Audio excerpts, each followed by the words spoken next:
தந்தை மகன் தூய ஆவியின் பேராலே ஆமேன்.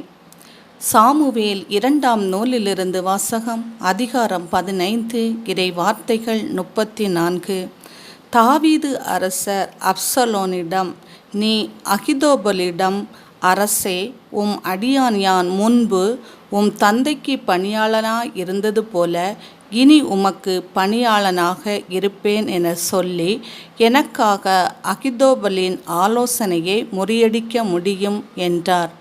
இது ஆண்டவர் வழங்கும் அருள்வாக்கு. இறைவா, உமக்கு நன்றி. ஆலோசனையின் கர்த்தராய் செயல்படுகிற எம் அன்பின் பரலோக தகப்பனே, உம்மை நாங்கள் துதிக்கிறோம், மகிமைப்படுத்துகிறோம், மாட்சிமைப்படுத்துகிறோம், உமக்கு நன்றி செலுத்துகிறோம்.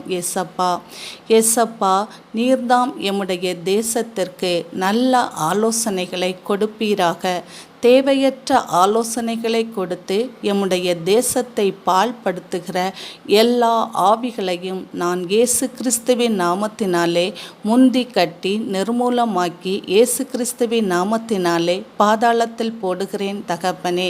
ஏசப்பா, எம்முடைய நாட்டு தலைவர்களுக்கு கொடுக்கக்கூடிய ஆலோசனையாக இருந்தாலும், எம்முடைய தேசத்திலுள்ள பிள்ளைகளுக்கு பெற்றோர் கொடுக்கக்கூடிய ஆலோசனையாக இருந்தாலும், ஆசிரியர்கள் மாணவர்களுக்கு கொடுக்கக்கூடிய ஆலோசனையாக இருந்தாலும் எல்லாம் நன்மையாக இருக்கட்டும்.